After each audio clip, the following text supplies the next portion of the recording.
Hello बच्चों, कैसे हैं आप सब? आप सभी का स्वागत है आज के मेरा दूरदर्शन मेरा विद्यालय कार्यक्रम में। रोज की तरह आज के कार्यक्रम में भी कक्षा 6, 7 और 8 के बच्चों की पढ़ाई होगी और पढ़ाई के साथ-साथ आप ज्ञानवर्धक और रोचक वीडियो भी देखेंगे जो आपको जीवन को अच्छे तरीके से जीने की सीख देते हैं। बच्चों, विद्यालय तो अभी बंद है, लेकिन हमें पूर्ण विश्वास है कि इस कार्यक्रम के द्वारा आप अपने पढ़ाई का पूरा मज़ा ले रहे होंगे। तो रोज की तरह आप तैयार हैं ना अपनी कॉपी और कलम के साथ आज की पढ़ाई के लिए? आपको आज की कक्षा में पढ़ाए जा रहे पाठों के महत्वपूर्ण बिंदुओं को अपनी कॉपी में नोट करना है और कोई भी डाउट या प्रश्न हो तो उसे भी आपको नोट करते जाना है।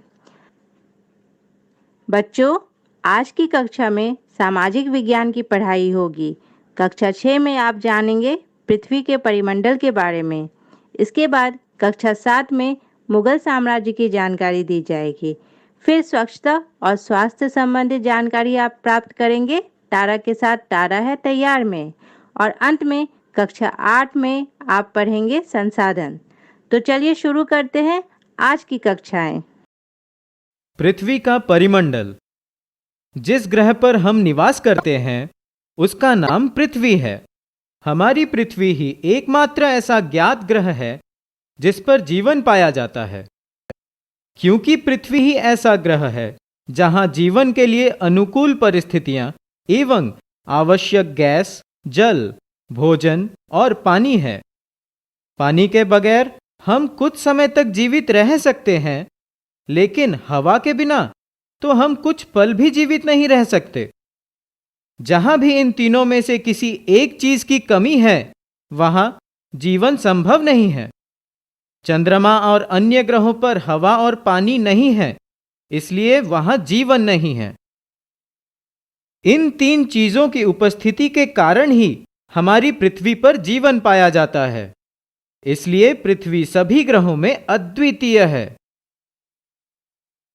जलमंडल। कुछ पौधे पानी में भी होते हैं जिन्हें जलीय पौधे कहते हैं। जल में रहने वाले जीवों को जलचर कहते हैं। इन्हें भी हमारी तरह भोजन, पानी और हवा की जरूरत होती है। पृथ्वी पर और कौन कौन से जलभाग पाए जाते हैं? तालाब, झील, सागर, महासागर इत्यादि पृथ्वी पर जल के विभिन्न भाग हैं। सम्मिलित रूप से इन्हें जलमंडल कहते हैं। ये सभी पृथ्वी के लगभग 71% भाग को घेरे हुए हैं। कई तरह के पेड़, छोटे पौधे और झाड़ियां भी दिखाई दे रही हैं। इन्हें भी हमारी तरह जीने के लिए भोजन, पानी और हवा की आवश्यक होती है। जीव जंतु, पेड़ पौधों के अलावा और क्या क्या चीजें हैं? घर, कार, साइकिल, पत्थर, मिट्टी, पहाड़ इत्यादि। पृथ्वी का वह ऊपरी ठोस भाग जिसमें मिट्टी, कंकड़, पत्थर, पहाड़, मैदान, पठार इत्यादि सम्मिलित हैं, स्थलमंडल कहलाता है। इस स्थलमंडल पर ही हम अपने घर बनाते हैं, खेतीबाड़ी करते हैं, विभिन्न प्रकार के क्रियाकलाप करते हैं। जलमंडल और स्थलमंडल के चारों ओर हवा है जो कई 100 किलोमीटर की ऊंचाई तक फैली हुई है। इसे वायुमंडल कहते हैं। हमारी पृथ्वी के चारों ओर हवा का घेरा है। इसमें अनेक प्रकार की गैसों का मिश्रण है। वायुमंडल में 3/4 से भी अधिक भाग नाइट्रोजन गैस है। ऑक्सीजन गैस भी हवा में मौजूद है, जो सारे जीवों की सांस लेने के लिए जरूरी है। हवा में इन दो गैसों के अलावा कार्बन डाइऑक्साइड भी है, जो वनस्पतियों द्वारा अपने भोजन बनाने के लिए उपयोग में लाई जाती है। इसमें थोड़ी मात्रा में जलवाष्प भी मौजूद होता है। वायुमंडल पृथ्वी पर जीवों के लिए बहुत महत्वपूर्ण है। इसमें हम सांस लेते हैं। पेड़ पौधे अपना भोजन इसकी मदद से बनाते हैं। हम जो सर्दी गर्मी महसूस करते हैं वह हवाओं के माध्यम से ही करते हैं। ये हवाएं ही बादलों को गतिशील बनाती हैं, जिससे वर्षा होती है। वायुमंडल में विभिन्न परतें होती हैं जो अलग अलग ऊंचाई पर पाई जाती हैं। पृथ्वी से ऊपर इनके नाम हैं क्षोभ मंडल, समताप मंडल, मध्य मंडल, आयन मंडल और बरही मंडल। यह निष्कर्ष निकला कि सभी मंडल में जीवों को जीने के लिए भोजन, पानी और हवा की आवश्यकता होती है। सभी मंडल के जीवों को हवा किस वायुमंडल से मिलती है? मछली को हवा कहाँ से मिलती है? पानी में हवा घुलनशील अवस्था में रहती है, जिसका जलचर उपयोग करते हैं। यह हवा भी वायुमंडल का ही हिस्सा है। भोजन जीवों को किस मंडल से मिलता है? भोजन पेड़ पौधों से मिलता है और पेड़ पौधे जमीन पर उगते हैं, जो स्थल मंडल का भाग है। जलीय पौधे क्या जमीन पर उगते हैं? जलीय पौधों की जड़ें या तो पानी में डूबी हुई भूमि से या फिर वे जल में उपलाती हुई रहती हैं और यह जल में घुली हुई मिट्टी या पोषक तत्वों का उपयोग करते हैं। सभी जीवों की आवश्यकताएं भोजन, पानी और हवा है। इन्हें ये तीन चीजें स्थलमंडल, जलमंडल और वायुमंडल से मिलती हैं। हमारी पृथ्वी पर जहां ये तीनों मंडल उपस्थित होते हैं, यहीं जीवन पनपता है। यह जगह सीमित है, इसे जैव मंडल कहते हैं। पृथ्वी पर किसी भी मंडल का अपना स्वतंत्र अस्तित्व नहीं है। तीनों मंडल एक दूसरे में समाये हुए हैं। स्थल पर नदियां, तालाब आदि हैं। मिट्टी में भी पानी और हवा घुली हुई होती है। वायुमंडल में जलवाष्प और धूल कण होते हैं और जलमंडल में घुली हुई हवा और मिट्टी होती है। इस तरह से तीनों मंडल एक दूसरे में समाये हुए हैं। दिशाएं पूरब, पश्चिम, उत्तर तथा दक्षिण, ये चार प्रमुख दिशाएं हैं। इनके अलावा उत्तर तथा पूर्व के बीच उत्तर पूर्व, पूरब तथा दक्षिण के बीच दक्षिण पूर्व, दक्षिण तथा पश्चिम के बीच दक्षिण पश्चिम एवं पश्चिम तथा उत्तर के बीच उत्तर पश्चिम दिशा होती है।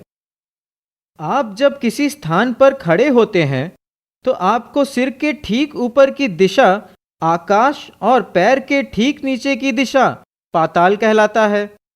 इस तरह कुल 10 दिशाएं हैं। उगते सूर्य की ओर मुंह करके खड़ा होने पर सामने पूरब दिशा, पीछे पश्चिम दिशा, बाईं हाथ की ओर उत्तर दिशा एवं दाहिनी हाथ की ओर दक्षिण दिशा होती है। मानचित्र को सामने रखने पर ऊपर की तरफ उत्तर, नीचे की तरफ दक्षिण, दाईं ओर पूरब और बाईं ओर पश्चिम दिशा होती है। भारत की चारों दिशाओं में पूरब में बंगाल की खाड़ी, पश्चिम में अरब सागर, उत्तर में हिमालय पर्वत तथा दक्षिण में हिंद महासागर है। पृथ्वी और ग्लोब। किसी भी स्थान पर खड़े होकर अगर दूर तक निगाह डाली जाए तो ऐसा लगेगा कि कुछ दूरी पर जमीन और आसमान आपस में मिल रहे हैं। इसे क्षितिज कहते हैं। ऐसा इसलिए नजर आता है क्योंकि हमारी पृथ्वी गोल है, लेकिन हमें आसपास देखने पर पृथ्वी गोल नजर ना आकर चपटी दिखती है। इसका कारण यह है कि हम एक जगह खड़े होकर पूरी पृथ्वी को एक साथ नहीं देख सकते हैं। अगर हम चांद या उपग्रह पर जाकर पृथ्वी को देखें तो पृथ्वी भी चांद जैसी दिखाई देती है, क्योंकि पृथ्वी भी चंद्रमा की तरह गोल है, परंतु आकार में चंद्रमा से बड़ी है। चांद पर पहुंचने वाले पहले व्यक्ति अमेरिका के नील आर्मस्ट्रांग थे। उन्हें चांद से पृथ्वी ठीक वैसी ही दिखाई दे रही थी जैसी पृथ्वी से चांद।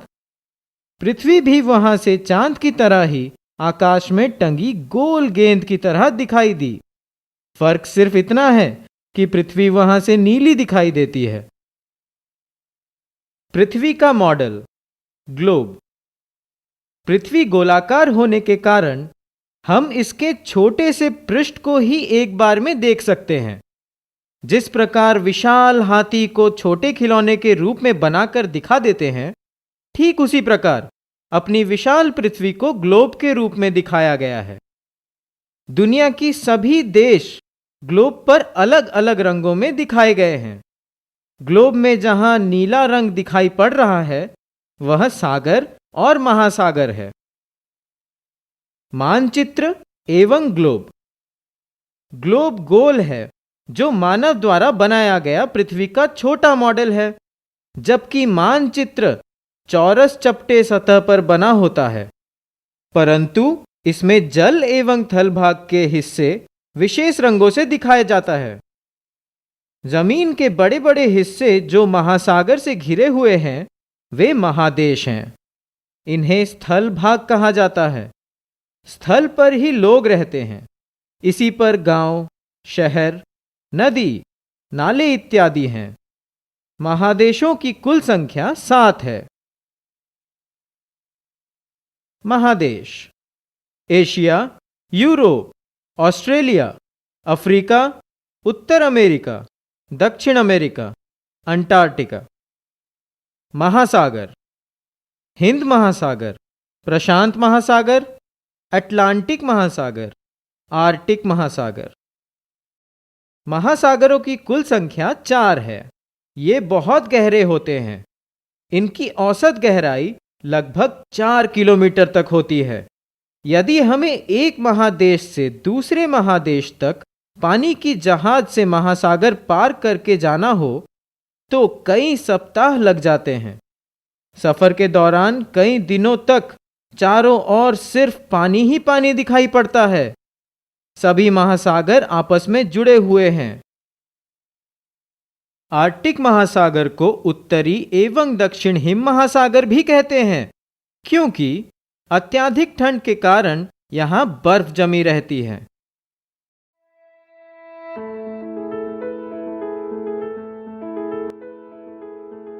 कोरोना, डरे नहीं, एहतियात बरतें।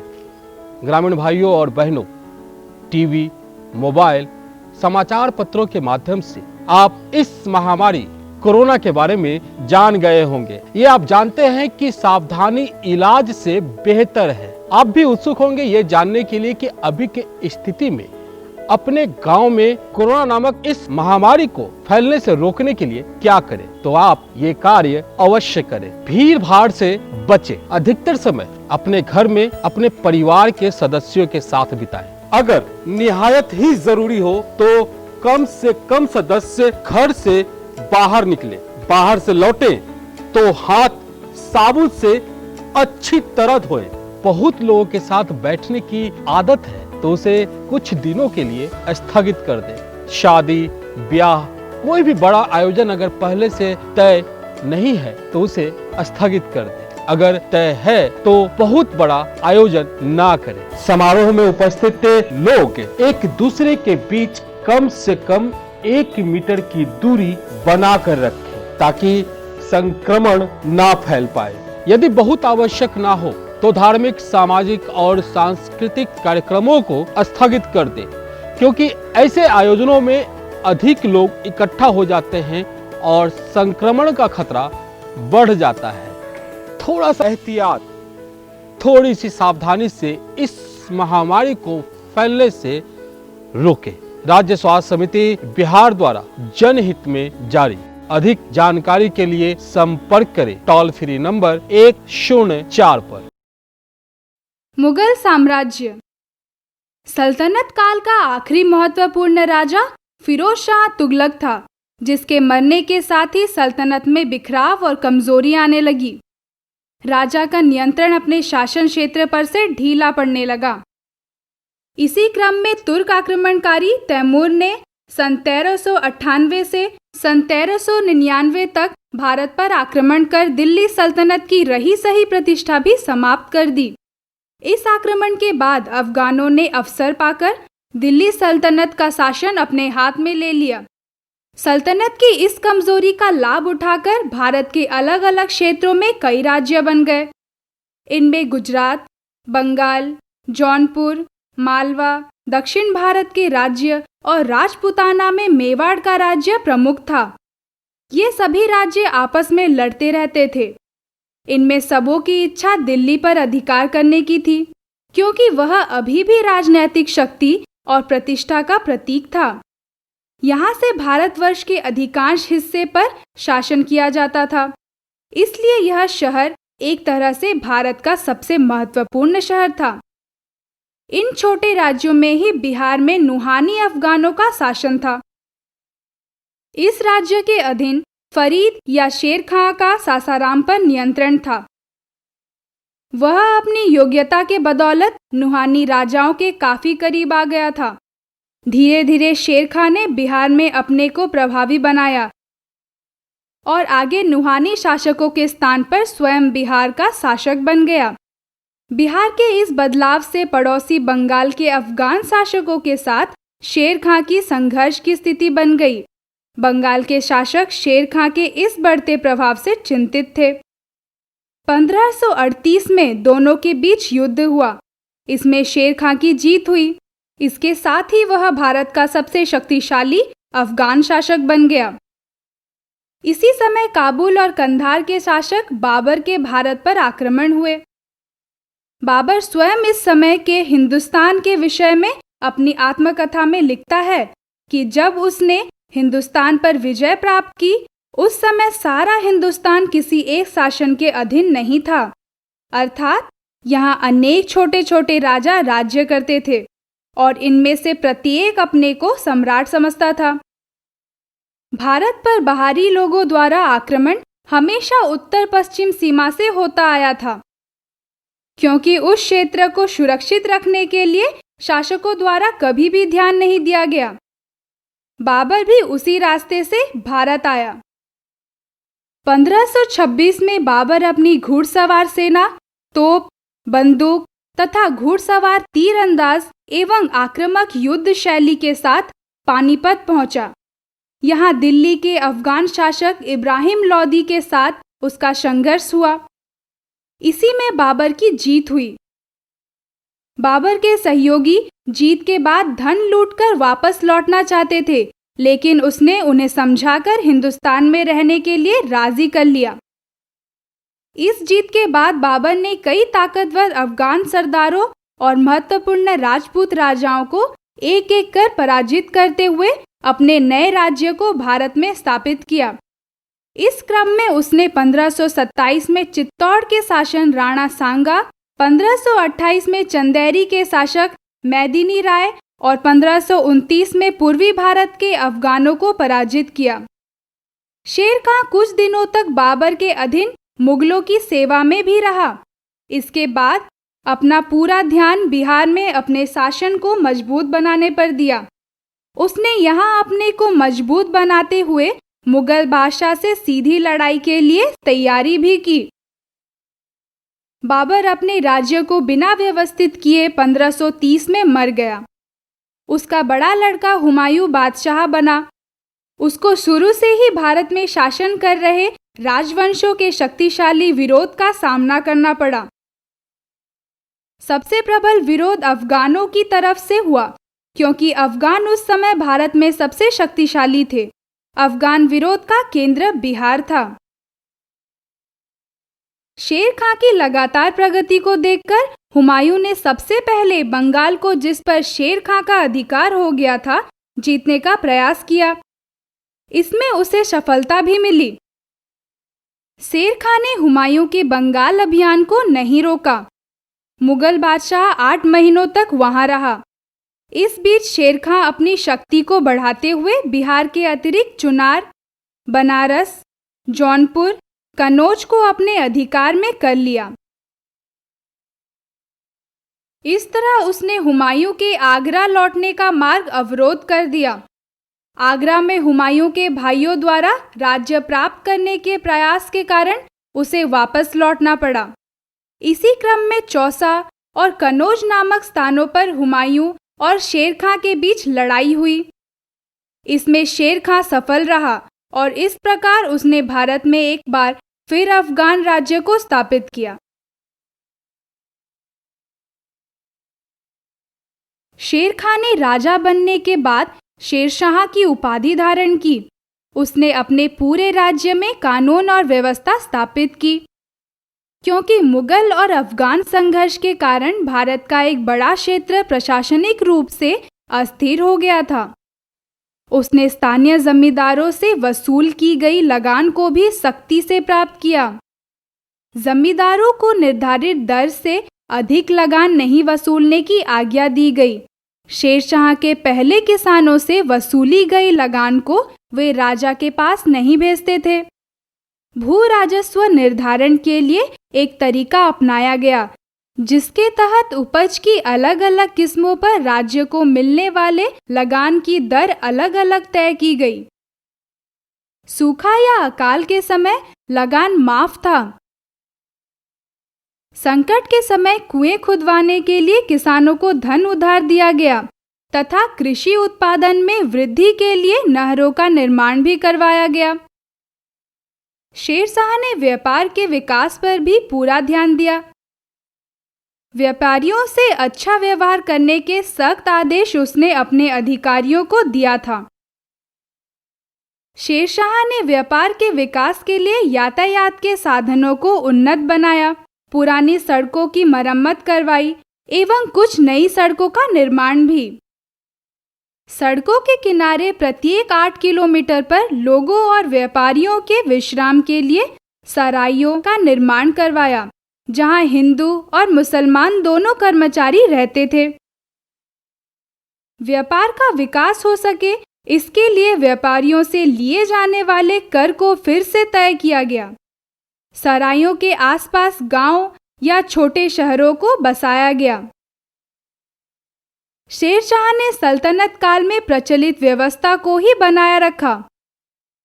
उसके उत्तराधिकारी शेरशाह की व्यवस्था को संभाल नहीं सके, फिर भी कम समय में ही उसने जो कार्य किए तथा जनता पर जितना प्रभाव इन कार्यों का हुआ, वह इतिहास में शेरशाह और उसके अफगान राज्य को महत्वपूर्ण स्थान दिलाता है।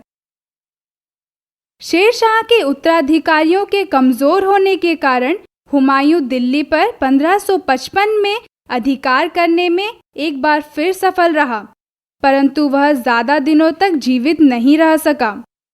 उसका बेटा अकबर 13 साल की उम्र में बादशाह बना। सन 1556 उस समय हिंदुस्तान में मुगल वंश का राज्य ठीक से जम नहीं पाया था। अकबर की छोटी उम्र को देखते हुए मुगलों के प्रमुख अधिकारी बैरम खान ने शासन का काम चलाया और अकबर को राजकाज की शिक्षा दी। उसने पहले अपने राज्य को बढ़ाने एवं फिर उसे मजबूत करने का काम शुरू किया। अकबर ने मुगल राज्य को बढ़ाने के लिए कई राज्यों को सैनिक अभियान द्वारा अधिकार में किया। राज्य का आरंभिक विस्तार 1556 से 1576 के बीच हुआ। उन दिनों आज के मध्य प्रदेश के इलाके में 2 महत्वपूर्ण राज्य थे। एक राज था मालवा, जहां का राजा बाज बहादुर था, जिसकी राजधानी मांडू थी। दूसरा प्रमुख राज्य गढ़कटंगा गोंडवाना था। सन 1561 एवं सन 1562 में इन दोनों राज्यों पर मुगलों ने अधिकार कर लिया। विजय के बाद मुगल सेनाओं और सेनापति अधम खां को बहुत धन प्राप्त हुआ, जिसे उसने अकबर के पास नहीं पहुंचाया। इसके अगले 10 वर्षों तक अकबर ने राजपुताना के अधिकांश भाग पर अपना अधिकार स्थापित कर लिया तथा गुजरात और बंगाल को भी जीत लिया। राजपूत राज्यों में एक महत्वपूर्ण अभियान चित्तौड़ का था। वहां महाराणा प्रताप का राज था। उसने अकबर की अधीनता मानने से इनकार किया और जीवन भर विरोध करता रहा। यद्यपि उसका दुर्गम किला अकबर द्वारा जीत लिया गया था, चित्तौड़ के बाद दूसरा महत्वपूर्ण राज्य रणथंभौर को अकबर के द्वारा जीता गया। इन विजयों के बाद अधिकांश राजपूत राज्यों जैसे जैसलमेर, बीकानेर आदि ने अकबर के समक्ष समर्पण कर दिया। इसके बाद अकबर ने गुजरात को अपनी अधिकार में किया। यहाँ की भूमि भी काफी उपजाऊ थी। एवं शिल्पकला काफी उन्नत अवस्था में थी। इसलिए अकबर ने इस क्षेत्र को जीतना जरूरी समझा। इसी विजय की याद में अकबर ने बुलंद दरवाजा का निर्माण करवाया। सन 1576 में एक भीषण युद्ध के बाद अकबर ने इन दोनों प्रदेशों पर अधिकार कर लिया। यह अफगानों का आखिरी राज्य था जिस पर मुगलों का अधिकार हुआ। 602 में राजकुमार सलीम के विद्रोह के कारण अकबर को दक्कन का अभियान स्थगित करना पड़ा। 605 में उसकी मृत्यु हो गई। अकबर जब बादशाह बना तो 51 बड़े अधिकारी या दरबारी थे जो अमीर कहलाते थे। इन्हीं लोगों के जिम्मे मुगल साम्राज्य का कामकाज था। वे अपने को बादशाह के बराबर समझते थे। उनके पास अच्छी जागीर थी जिसका उपयोग वे स्वतंत्र तरीके से करते रहना चाहते थे। उसके दरबार में ईरानी आमिर भी थे जो हुमायूं के साथ भारत आए थे। उसने इन ईरानी अमीरों को बढ़ावा और समर्थन दिया। अकबर ने हिंदुस्तानी मुसलमानों को भी अमीर बनाने की कोशिश की। वह जानता था कि राज्य मजबूत बनाने के लिए हिंदुस्तान के शक्तिशाली और मजबूत लोगों का समर्थन लेना जरूरी होगा। इस नए वर्ग को वह अपने समर्थन से धीरे धीरे मजबूत बनाता गया। इसका असर यह हुआ कि ईरानी और तुरानी अमीर दोनों नियंत्रित रहे। राजनैतिक वर्ग का समर्थन मुगल शासन को मजबूत बनाने के लिए जरूरी था। राजपूत अपने को स्वतंत्र रखना चाहते थे। उसने राजपूतों को सैनिक विजय और विवाह संबंध की नीतियों को अपनाकर अपने अधीन किया। इस तरह अकबर राजपूतों को अपना समर्थक बनाया। उनकी धार्मिक भावनाओं का सम्मान करने के लिए तथा बहुसंख्य हिंदुओं का समर्थन प्राप्त करने हेतु 1562 में तीर्थ यात्रा बंद कर दिया गया। मुगल सम्राट कई अधिकारियों और कर्मचारियों को प्रशासन का काम देखने के लिए नियुक्त करता था। अधिकारियों को मनसबदार कहा जाता था। मनसबदार साम्राज्य में बादशाह के कानून और आदेश लागू करते थे। वे बादशाह के लिए सैनिक जिम्मेदारियों को भी निभाते थे। राज्य में शांति बनाए रखने का काम भी मनसबदार करते थे। राज्य विस्तार करने के लिए बादशाह द्वारा लड़ी गई लड़ाई में ये लोग उसी सेना से सहयोग करते थे। जागीर के अंतर्गत इन्हें निर्धारित लगान वाली भूमि आवंटित की जाती थी, जिसकी लगान ये प्राप्त कर अपना खर्च पूरा करते थे। अकबर ने अपने मित्र और सलाहकार अबुल फजल को अपने शासनकाल का इतिहास लिखने का आदेश दिया। अबुल फजल ने 3 भागों में यह रचना लिखी, जिसका नाम अकबरनामा था। प्रथम भाग अकबर के पूर्वजों का बयान है। दूसरे में अकबर के शासनकाल का इतिहास है, जिसका नाम आईन-ए-अकबरी है। इसमें प्रशासन, सेना, राजस्व, साम्राज्य का भूगोल, समकालीन भारतीय संस्कृति और परंपराओं का वर्णन है। मुगल काल में जनसाधारण के जीवन के विषय में पर्याप्त जानकारी मिलती है। इस काल में यूरोपीय व्यापारी भारत आते थे।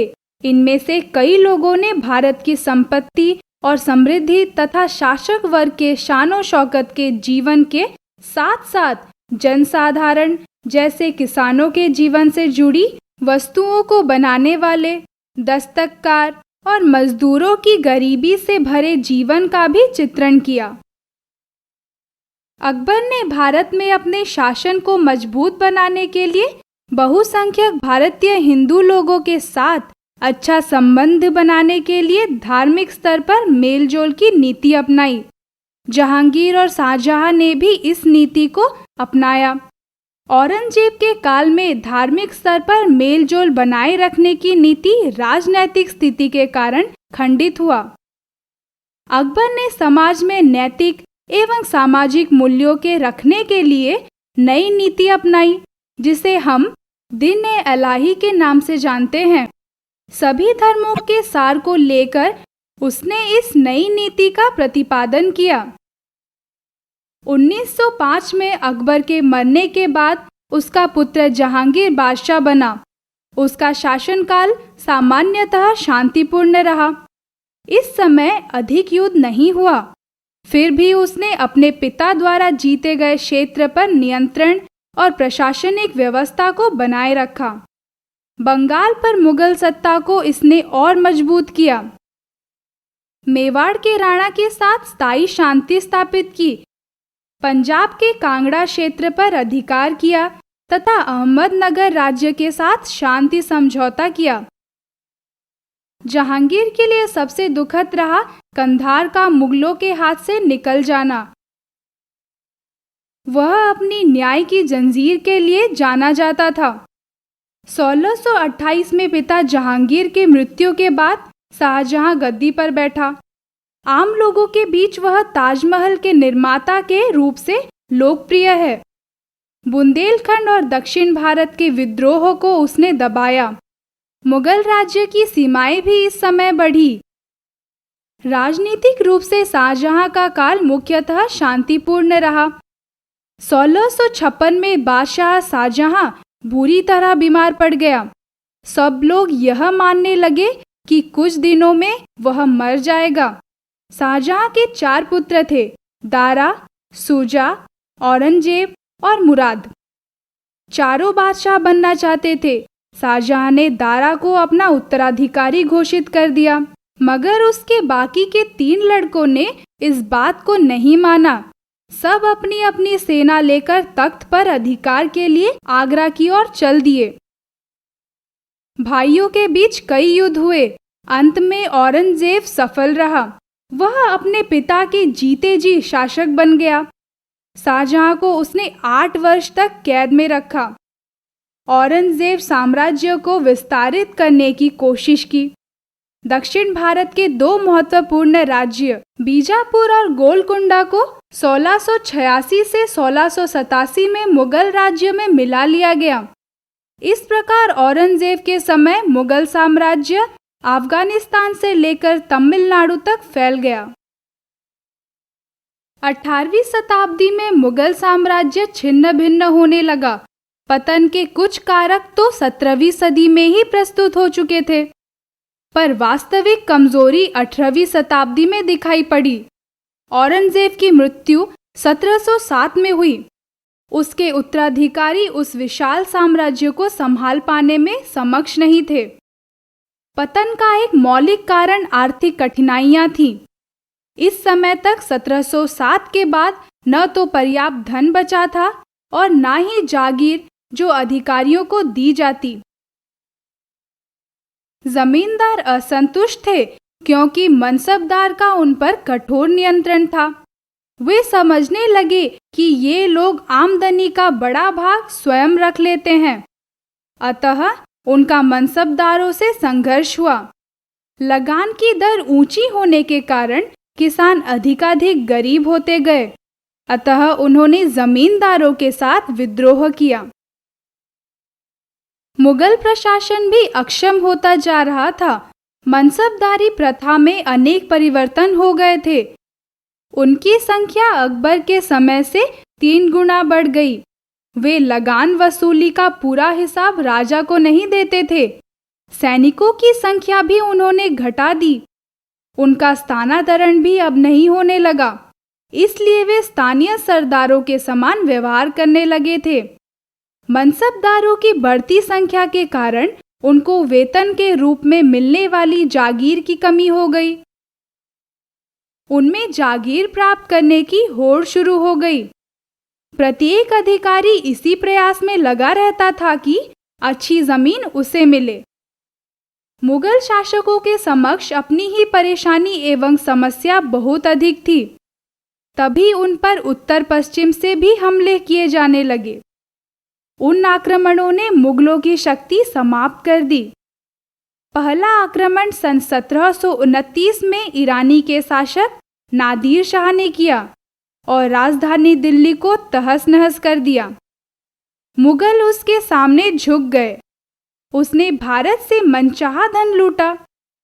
समकालीन लेखकों ने लूट का विवरण देते हुए बताया है कि नादिर शाह ने 60 लाख रुपए, हजारों सोने के सिक्के, 1 करोड़ रुपए के सोने के बर्तन, 50 करोड़ के हीरे जवाहरात, जिसमें शाहजहां द्वारा बनाया गया तख्ते ताउस यानी मयूर सिंहासन और कोहिनूर हीरा भी शामिल था, जो लूटा गया।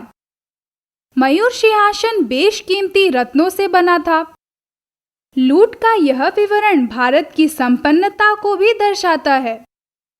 नादिर शाह के बाद अफगान सरदार अहमद शाह अब्दाली ने भी कई आक्रमण किया।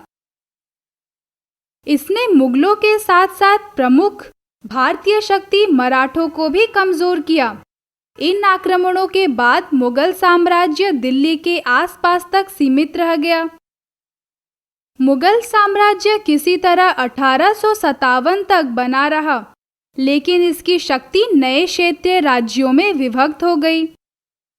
इस तरह मुगल साम्राज्य का पतन हो गया। राजधानी दिल्ली एक कमजोर नगर रह गया। मृदा संसाधन। मिट्टी को ही मृदा संसाधन कहा जाता है। पृथ्वी पर जितने भी पेड़ पौधे, घास एवं झाड़ियां पाई जाती हैं, उनमें से अधिकांश मिट्टी में ही तो उगते हैं। ह्यूमस। मृदा में पेड़ पौधों, जीवों एवं अन्य सड़े गले पदार्थों के अवशेषों को ह्यूमस कहा जाता है। पौधा अपना भोजन एवं आवश्यक पोषक तत्व मिट्टी से ही प्राप्त करते हैं। मृदा पृथ्वी के सबसे ऊपर यानी भूपटल के ऊपर पाई जाती है। इस सतह में पेड़ पौधों की वृद्धि के लिए सभी जरूरी खनिज तत्व, पोषक तत्व एवं चट्टानों के कण मौजूद होते हैं।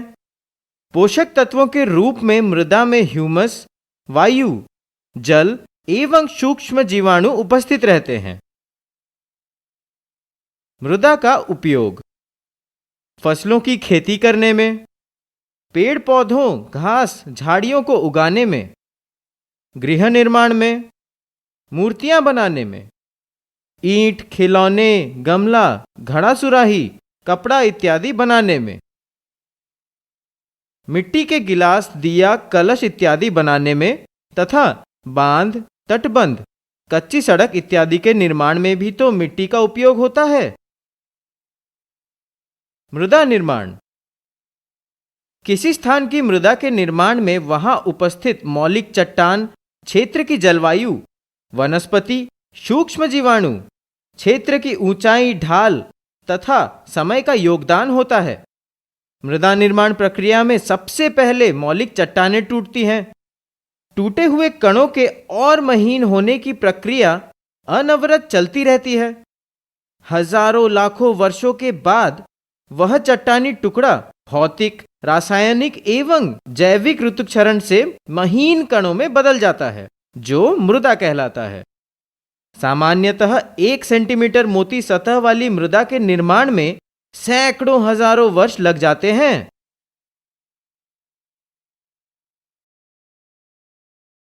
जैविक एवं रासायनिक ऋतुक्षरण। पेड़ पौधों, जीव जंतुओं, मानवीय क्रियाओं तथा जल की प्रतिक्रिया से चट्टानों का टूटना एवं गलना रासायनिक ऋतुक्षरण कहलाता है। भौतिक ऋतुक्षरण। तापमान में उतार चढ़ाव, तुषार क्रिया तथा चट्टानी परतों के फैलने सिकुड़ने से चट्टानों का टूटना भौतिक ऋतुक्षरण कहलाता है। स्तर अ ह्यूमस, स्तर ब बालू एवं पंख, स्तर स ऋतुक्षरित कण, स्तर द मौलिक चट्टान यानी मृदा निर्माण की प्रक्रिया काफी लंबी अवधि में पूरी होती है। इस दौरान मृदा को क्या कहा जाता है? ऊपर स्तर अ में ह्यूमस की अधिकतरी होती है। ब स्तर में बालू एवं पंख की प्रधानता होती है। स स्तर में ऋतुक्षरण से प्राप्त चट्टानी कण मिला करते हैं, जबकि सबसे निचले स्तर में मूल चट्टानें होती हैं। इसे स्तर द भी कहा गया है। मृदा के प्रकार। मृदा निर्माण के कारकों में स्थानीय भिन्नता के कारण सभी जगह एक तरह की मृदा नहीं पाई जाती है। मृदा वर्गीकरण के कई आधार हैं। उर्वरता, इस आधार पर मृदा को उर्वर और अनुर्वर यानी बंजर दो भागों में बांटा जाता है। उर्वर मृदा उपजाऊ होती है, जबकि अनुर्वर मृदा में उपजाऊपन कम होता है। नदी घाटी क्षेत्रों की मृदा उर्वर तथा पहाड़ी एवं मरुस्थलीय क्षेत्रों की मृदा अनुर्वर होती है। गठन या संरचना, इसके आधार पर मृदा को बलुई मृदा, चिकनी मृदा एवं दोमट मृदा में बांटा जाता है। बलुई मृदा में बालू और क्ले दोनों होते हैं, परंतु इसमें बालू का अंश अधिक होता है। चिकनी मृदा में क्ले की अधिकता होती है, जबकि दोमट मृदा में बालू और क्ले का मिश्रण लगभग समान अनुपात में होता है।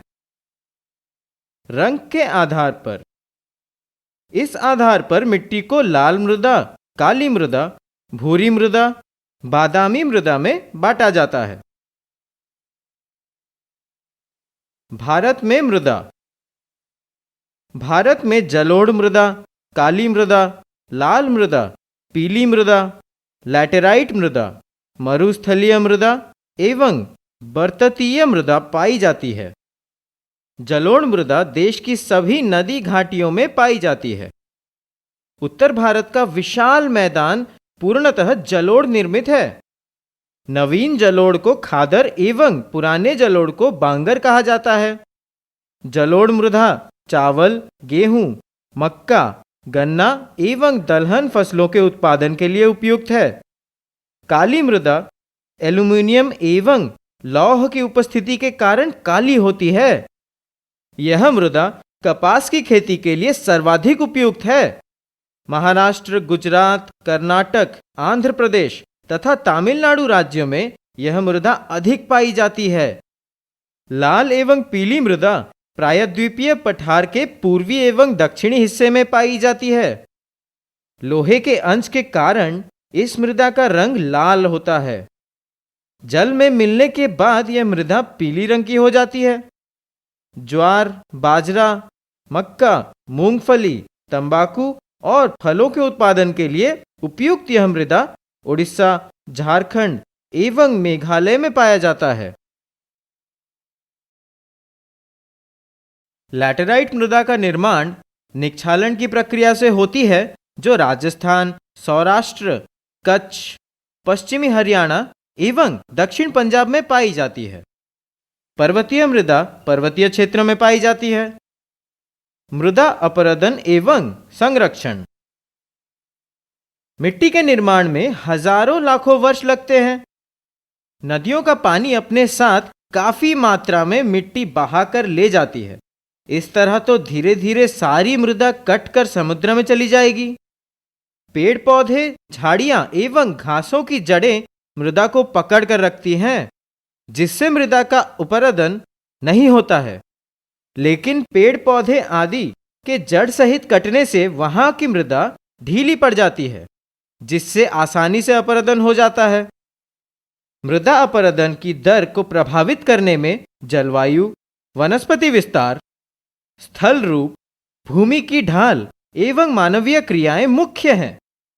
वनों की कटाई, पशुचारण, आकस्मिक तेज वर्षा, तेज पवनें, अवैज्ञानिक कृषि पद्धति तथा बाढ़ के प्रभाव से मृदा का अपरदन ज्यादा होता है।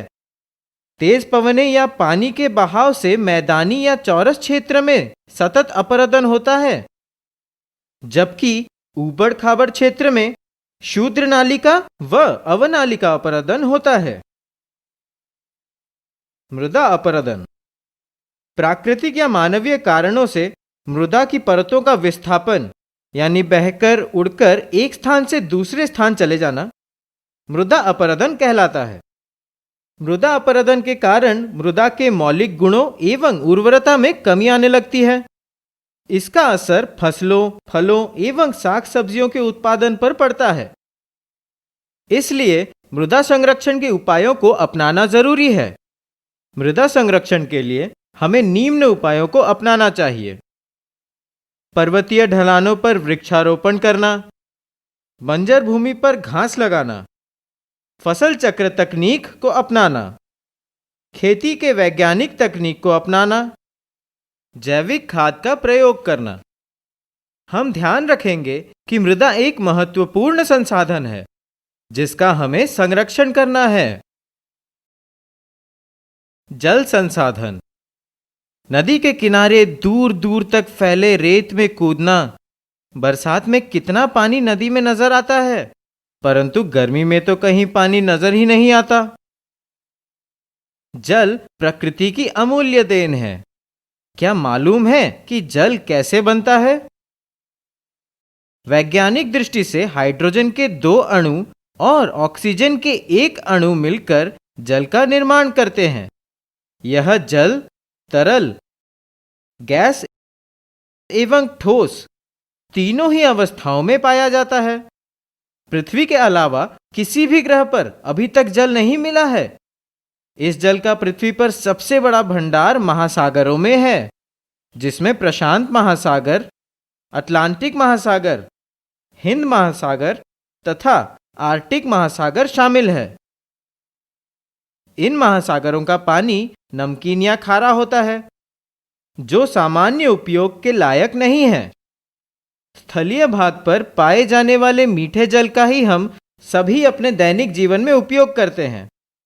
ये जल नदी, झील, तालाब एवं भूमिगत हिस्सों में होते हैं। जल का उपयोग।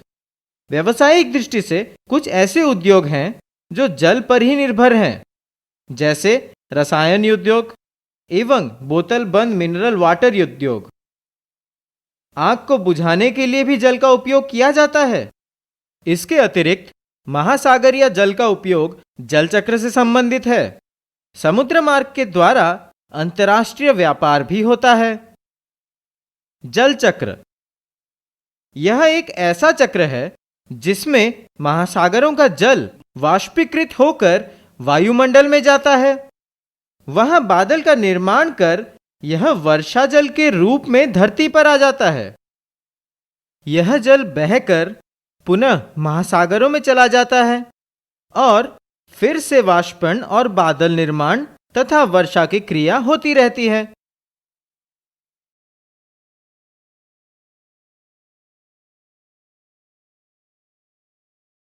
जल का वितरण। पृथ्वी पर उपलब्ध जल के कुल आयतन का 97% हिस्सा महासागरों में पाया जाता है। 2% जल बर्फ के चादरों के रूप में पाया जाता है। मात्र 1% जल नदियों, झीलों, तालाबों एवं भूमि के नीचे है, जो हमारे पीने के काम आता है। पृथ्वी पर जल की अधिकता के कारण ही इसे जलीय ग्रह कहा जाता है। इस पृथ्वी के उत्तरी गोलार्ध में स्थल तथा दक्षिणी गोलार्ध में जल की अधिकता है। भारत में जल संसाधन का वितरण काफी असमान है। भारत में विश्व के लगभग 16% जनसंख्या निवास करती है, जिसके लिए विश्व का लगभग 4% स्वच्छ जल ही उपलब्ध है। हमारे देश में ब्रह्मपुत्र नदी का वार्षिक जल प्रवाह सर्वाधिक है। जल संकट। लोगों को पीने के लिए दूर दूर से जल ढोकर लाना पड़ता है। जल एक नवीकरणीय संसाधन है। इसका नवीकरण जल चक्र द्वारा स्वतः प्रकृति में होता रहता है। पृथ्वी पर जल का विशाल भंडार होते हुए भी पीने लायक जल मात्र 1% से कम है। इसका वितरण तो असमान है ही, जल प्रदूषण भी तेजी से हो रहा है। भूगर्भीय की वृद्धि दर से पानी की जरूरत में दुगनी वृद्धि आई है। विशेषज्ञों का अनुमान है कि भविष्य में विश्व के अधिकांश देश जल अभाव से ग्रसित होंगे। जल की कमी के कारण। जल की कमी का कारण क्या सिर्फ जनसंख्या का बढ़ना ही है? यह तो सिर्फ एक कारण है। जल प्रदूषण का क्या मतलब है? इसके कारण क्या है? जल के स्वाभाविक या प्राकृतिक गुणों में अंतर आना या जल में अवांछित पदार्थों का मिल जाना, जो जीवन के लिए हानिकारक होता है, जल प्रदूषण कहलाता है। जल प्रदूषण के निम्न स्रोत होते हैं: घरेलू कूड़ा करकट, औद्योगिक अवशिष्ट पदार्थ, नगरीय क्षेत्र का दूषित जल, परिवहन एवं यातायात दुर्घटनाएं। इस प्रदूषित जल को पीने से कई प्रकार की बीमारियां होती हैं, जैसे उल्टी आना, किडनी का खराब होना, पेट दर्द, सिर दर्द, डायरिया, छाती दर्द, हड्डी का विकृति वचन घटना, दिमागी विकृति इत्यादि। हमें उपयोग करने के पहले देख लेना चाहिए कि जल कहां से लाया गया है एवं कैसा है। अगर स्वच्छ पेय जल की इतनी कमी है तब तो हमें इसे बर्बाद नहीं करना चाहिए। अपना जीवन बचाने के लिए जल को प्रदूषित होने से बचाने के साथ साथ इसकी बर्बादी को भी रोकने हेतु प्रयत्न करना चाहिए। इसके लिए हमें कुछ तकनीक अपनाने की जरूरत है, जैसे वर्षा जल संग्रहण की तकनीक, छत का वर्षा जल संग्रहित करना, जल का समुचित उपयोग करना, जल को प्रदूषित होने से बचाना, जल के पुनः चक्रण तकनीक को अपनाना, सिंचाई के लिए आधुनिक तकनीकों को अपनाना, जल संरक्षण की महत्ता को बताना, प्राचीन जल संचय की तकनीकों को अपनाना। हम सबको इन सभी कार्यों का संकल्प लेकर जल संरक्षण हेतु प्रयत्नशील रहना होगा। ऐसा कर ही हम अपना जीवन बचा सकते हैं। नहीं तो अगर हम अपनी आदतें नहीं सुधार पाए तो समझो अपना तथा अपनी अगली पीढ़ी का जीवन खतरे में डाल रहे हैं। बच्चों, ये थी हमारी आज की कक्षा। आशा करती हूँ आज के एपिसोड में पढ़ाए गए पाठों पर आपकी अच्छी समझ बनी और साथ ही महत्वपूर्ण बिंदुओं को भी आपने अपनी कॉपी में नोट किया है। हाँ, अगर कुछ नोट करना छूट गया है तो घबराने की जरूरत नहीं है। आज के एपिसोड में पढ़ाए गए पाठों का अध्ययन आप ऑनलाइन भी कर सकते हैं। जी हाँ बच्चों, प्रतिदिन डीडी बिहार पर प्रसारित मेरा दूरदर्शन मेरा विद्यालय कार्यक्रम को बिहार शिक्षा परियोजना परिषद के वेबसाइट पर जाकर आप पुनः देख सकते हैं। इसके लिए आपको बिहार शिक्षा परियोजना परिषद की वेबसाइट www.bepcssa.in पर जाकर डिजिटल लर्निंग सेक्शन में अपनी कक्षा को चुनकर अपनी पढ़ाई जितनी बार चाहे उतनी बार करना है। साथ ही बच्चों, प्रतिदिन प्रसारित सभी कक्षाओं को बिहार शिक्षा परियोजना परिषद के YouTube चैनल BEPC मेरा दूरदर्शन मेरा विद्यालय पर भी आप देख सकते हैं। आज के पढ़ाए गए विषय से संबंधित सवालों को आप टीवी स्क्रीन पर दिखाए जा रहे व्हाट्सएप नंबर 9431043527 पर या ईमेल आईडी bepcddprogram@gmail.com पर मेल के द्वारा पूछ सकते हैं। आपके द्वारा पूछे गए सवालों का जवाब हमारे विषय विशेषज्ञों द्वारा दिया जाएगा। और बच्चों, आपके लिए एक और रोचक जानकारी है। आपके स्वरचित कविता, कहानी, पेंटिंग को या इनके छोटे छोटे 2 से 3 मिनट के वीडियो को बनाकर आप अपने नाम, कक्षा, विद्यालय का नाम, प्रखंड का नाम एवं जिला के नाम के साथ टीवी स्क्रीन पर दिखाए जा रहे व्हाट्सएप नंबर तथा ईमेल आईडी पर भेज सकते हैं। आपके चयनित कहानी, कविता या पेंटिंग को आने वाले एपिसोड में दिखाया जाएगा। तो बच्चों, इसी तरह आप मेरा दूरदर्शन मेरा विद्यालय कार्यक्रम को देखते रहिए और अपनी कक्षाओं में पढ़ते रहिए।